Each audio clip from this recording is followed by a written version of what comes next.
So one of the things that I've asked you to have a go at on this channel is to try to construct your own moral philosophy.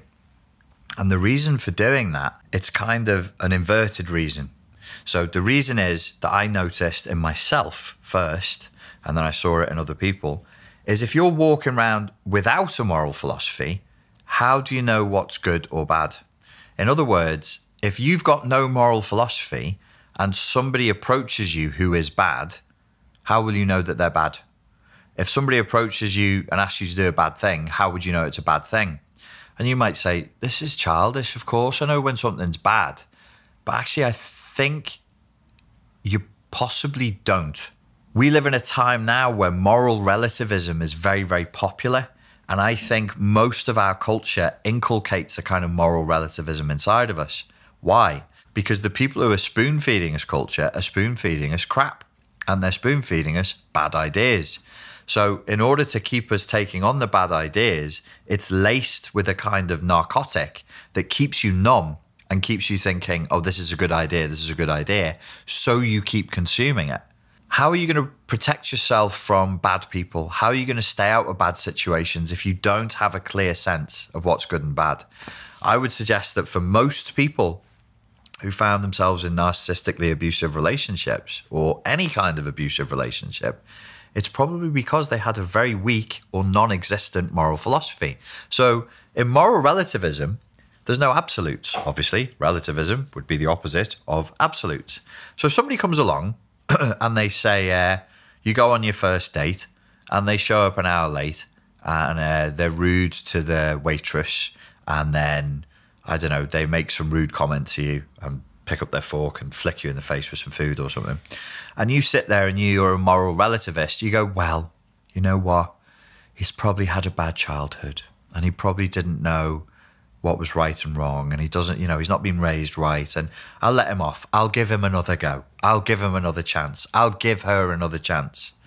And then before you know it, because most of these relationships as they play out, when people tell you the story afterwards, what they say is, I had no idea that she was like that. I had no idea that he was like that. No indications whatsoever that there was anything wrong.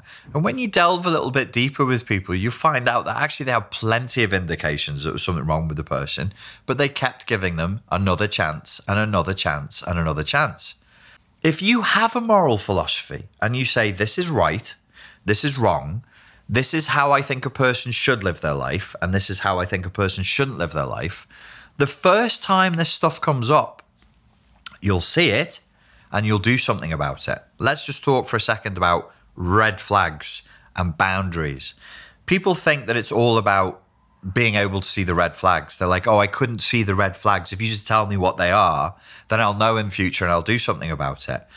A red flag is kind of slang or code for seeing somebody do something that you think you wouldn't want to have to deal with long term. A boundary, people think, is just being like, that's my boundary. I say no to that. I don't want it. Both are wrong. Both are wrong. Red flag, you could just say shitty behavior, immoral behavior. A boundary is not you just saying no and acknowledging that's wrong. You have to do something about it. You have to have the courage of your convictions. So even if the guy you went on a date with is really sexy and dead handsome and that, and rich, if he's an arsehole, you sack him off. You just go, I'm not doing that again. I don't care how charming and how funny he is. I don't care how good looking he is. I'm not doing that again. That's a boundary. A boundary is you're willing to take a loss. You're willing to go to war. You're willing to do the thing that you don't really want to do. A boundary implies a kind of sacrifice. I don't like confrontation with people. I don't like having to have hard conversations with people. But if you have boundaries, that's kind of what it means. It's not no cost. Boundaries, if they're real boundaries, always come at a cost. And it's usually in discomfort.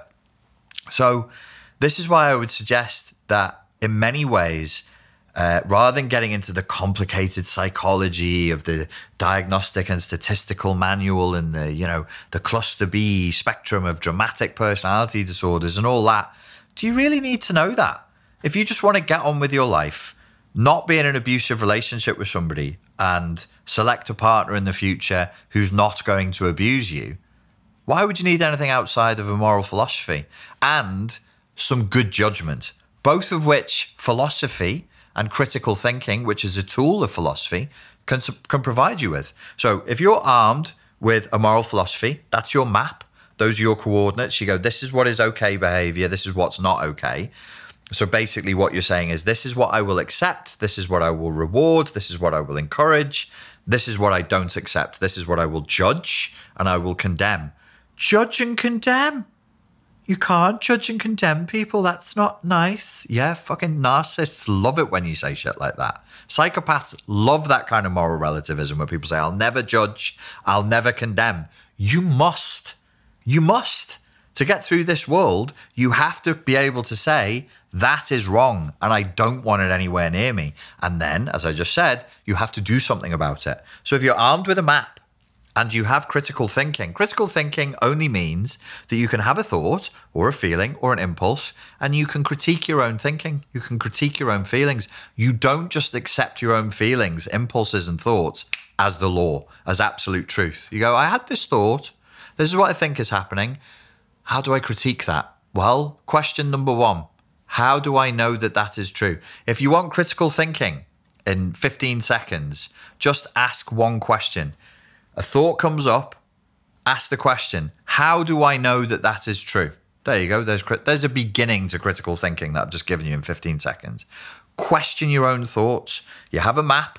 You have a moral philosophy. This is right. This is wrong. You have the capacity to critique your own thinking. I would say an awful lot of trouble in your life would be avoided if you can do that.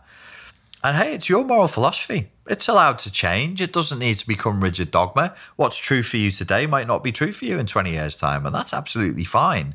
But you must have one. You must have something. You must have some basis for knowing what is right and wrong in the world and how to assert your boundaries. You then also should probably develop a sense of how a person should live.